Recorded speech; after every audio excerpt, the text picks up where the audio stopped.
Massive open online courses have made it easy for people to gain access to quality educational material and training. Thankfully, a few startups in the edu-tech space are creating similar platforms targeted at primary and secondary students. One of such is PassNow.com, founded by Toyosi Akerele Ogunshiju.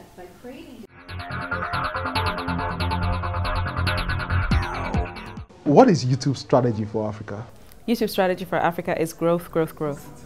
The focus is to grow as many creators on the platform as possible and to make sure that they can take advantage of all the opportunities that we have available to creators on the platform. So from what you see, how is Nigeria vis-a-vis South Africa doing? I would say both are doing extremely well. Nigeria, obviously, we have, I think the data challenges are a little bit more in Nigeria, and so we were starting from a lower base to begin with. But right now, I tell you what, though, the percentage growth is amazing year over year. We're growing over 120% year over year in terms of creator content and in terms of watch time. And not to say that South Africa is not growing, by the way. South Africa is an extremely strong market for YouTube in sub-Saharan Africa. Yeah, but considering our population, how many Nigerians are watching videos on YouTube today? The numbers are growing year over year of Nigerians watching content, and the amount of content watched is growing over 100% year over year. Let's look at all the content categories. What categories are the hottest today? Well, categories change, right? So you have entertainment, you have music that are very popular, and entertainment, very popular. You have news is a close third. Of course, in Nigeria, fashion, lifestyle, you know, that kind of content is really popular as well. Sports is very interesting because we do have sports as a strong category in Nigeria. We consume a lot of foreign sports. Everybody, I mean, it's reflective of, you know, the fandom that exists in Nigeria. The Man U, the Arsenal fans, all that are still watching their content from Nigeria as well. So, yeah, those are the categories. So, but what do you think we can do to increase the other categories? Let's say education, health. What can we do about that? So the one thing you need to remember about online video is that, again, users flock to it because it's not like traditional media. The messaging that people are trying to get out in video has to be in a way that can relate and connect to me. Again, you know, we're talking about online video here, so I'm sitting there and my fingertips are at the keyboard. If that content is not engaging me in the first 5 seconds, 10 seconds, I move off. So you have to make sure that the content is engaging. You have to make sure that that content is not only engaging but also relevant to me. You know, there's no point telling me about a health issue that doesn't exist in Nigeria, you know, just for informational purposes. I might watch it, but chances are I'll watch something that I might contact or I might get in Nigeria much more readily. So for any piece of content that's getting created, you need to make sure A, it is engaging, B, it carries a message. And when I say engaging, people think, oh, it has to be funny. It doesn't have to be funny, but it has to be done in a way that is attractive. It's just like any new product you're putting out there. You have to brand it, you have to market it, you have to do all that. So thinking about that in terms of thinking about your content in those terms, right, is really helpful to say, okay, if I'm creating this content, what will make, in this content that I'm creating, what will make the person that's watching this talk about it? What will make them share it? What will make them like it? What will make them come back to me for more? Right? Those are just a few tips for creating engaging content.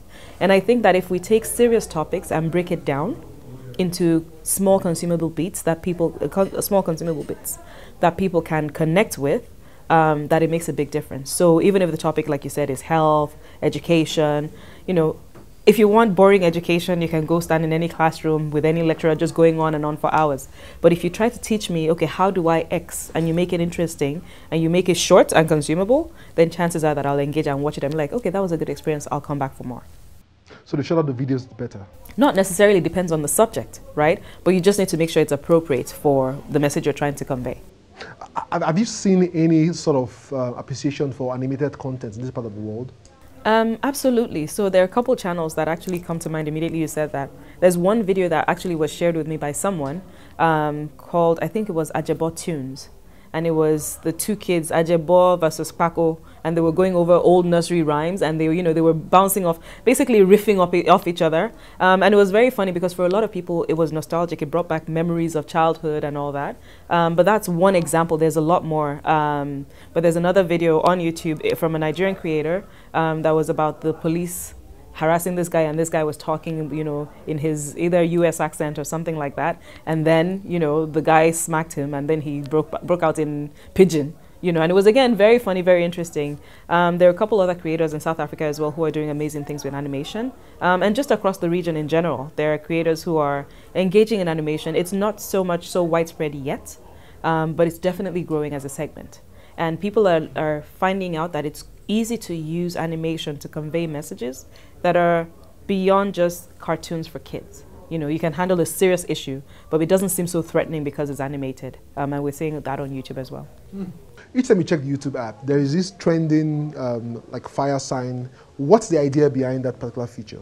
The idea is that people are interested in what other people are watching, right? So if I see something trending, I want to know, because there's immediacy of news and there's immediacy of opportunity and what's happening in the region. So I don't want to be left out. FOMO, fear of missing out, right, is something that a lot of people have, and people don't want to be left out. So we made it possible for them to have that via the trends graph. What would be your top tips for new content creators? My one tip for new content creators is to go online to the YouTube Creator Academy and go through the lessons and learn there, because there you have all the tips and tricks that people have leveraged to succeed on YouTube. And we're talking people who have succeeded in, you know, the thousands and millions of subscribers, thousands and millions of watch time, thousands and millions of hours of content that they've uploaded. So go to the YouTube Creator Academy.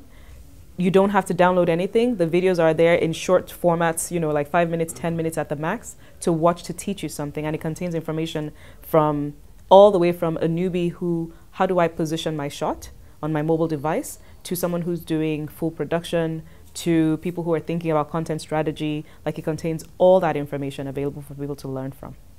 So if I create video, for example, who owns, and I put it on YouTube, who owns the content? You do. So I can put it anywhere else I like? Yes. So anytime you upload content to YouTube, the content remains yours. You're the rights holder. We never take hold of your content. You can take it down at any time you want. You can upload content anytime you want and take it down anytime you want. It always belongs to you. It's free for you to do whatever you want to do with. That is a very, very distinct message that I have to make sure that every single person that's listening to this gets. Because people ask all the time, who owns the content? I'm afraid to put it up because then it no longer is mine. It's yours. If it's yours to begin with, it's always yours from the platform. Thank you for being on Tech Trends today, Deji. Thank you for having me.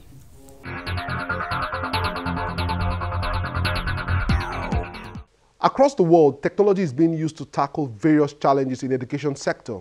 However, we still need highly skilled manpower in that sector if we must compete favorably. Please, let's invest more in our teachers and lecturers. That's our show today. Please follow us on social media, and don't forget, you can watch these and previous editions of the show on the Channels TV YouTube account or via my blog, cfatech.ng. For Tech Trends, I'm Chukwemeka Agbata.